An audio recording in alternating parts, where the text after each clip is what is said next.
review of the main events in the armed forces of Ukraine over the past week.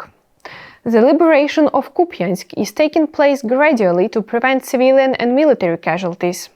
According to the Joint Forces grouping, the enemy is effectively blocked inside the city and is being gradually pushed it out. Up to 200 Russian occupiers remain in Kupyansk, concentrated closer to the city center.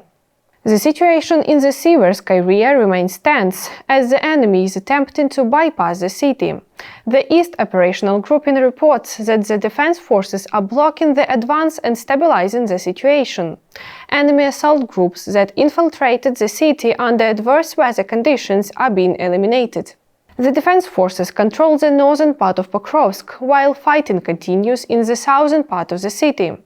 Ukrainian units are conducting search and assault operations and eliminating the enemy in urban areas, according to the East Operational Grouping. Commander-in-Chief of the Armed Forces of Ukraine, General Alexander Syrskyi, reported that the enemy has increased its forces to approximately 710,000 personnel. Despite heavy losses, Russia continues offensive actions without achieving significant operational success. Ukrainian forces have pushed the occupiers back from Kupyansk and regained control of nearly 90% of the city.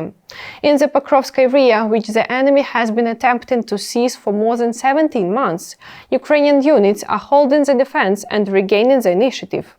As a result of counter-offensive actions, the defense forces regained 16 square kilometers in northern Pokrovsk and 56 square kilometers west of the city.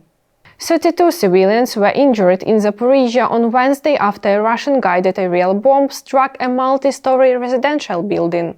For more than 160 apartments were damaged. 4 emergency responders were injured in a Russian drone strike while traveling to a fire response in Drushkivka, Donetsk region.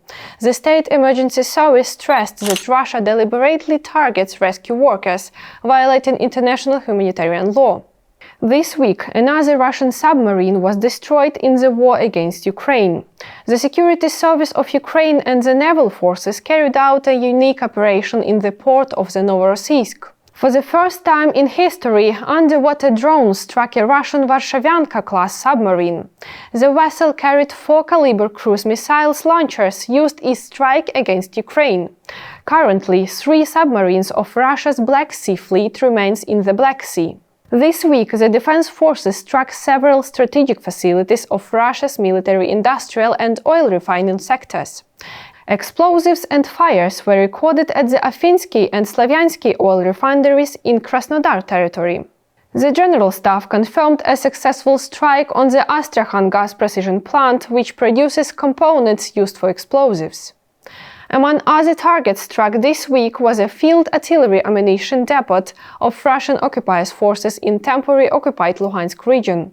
The Security Service of Ukraine reported successful strikes on Russian air defense systems at the Belbek military airfield in temporarily occupied Crimea. A MiG-31 aircraft, a Panzer S-2 system, an S-400 Triumph radar station, and a Nebo SVU radar systems were destroyed.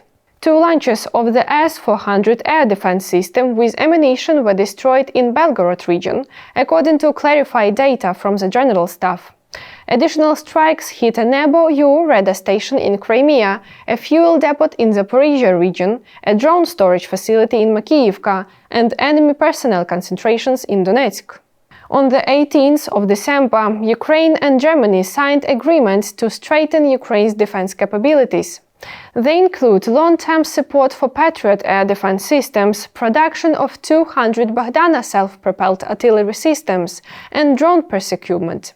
The total value exceeds 1.2 billion euros, with Germany allocating 11.5 billion euros in support next year. Norway announced finding an approximately $45 million US for ammunition for F-16 fighter jets and air defense missiles. The European Union approved joint borrowing of 90 billion euros for Ukraine over 2 years. The funds will support the state budget and defense needs, while frozen Russian assets remain blocked until reparations are paid. The United States confirmed funding of $400 million US annually for 2 years for the purchase of American weapons. This was a review of the main events in the armed forces of Ukraine over the past week. Take care and stay safe. Glory to Ukraine!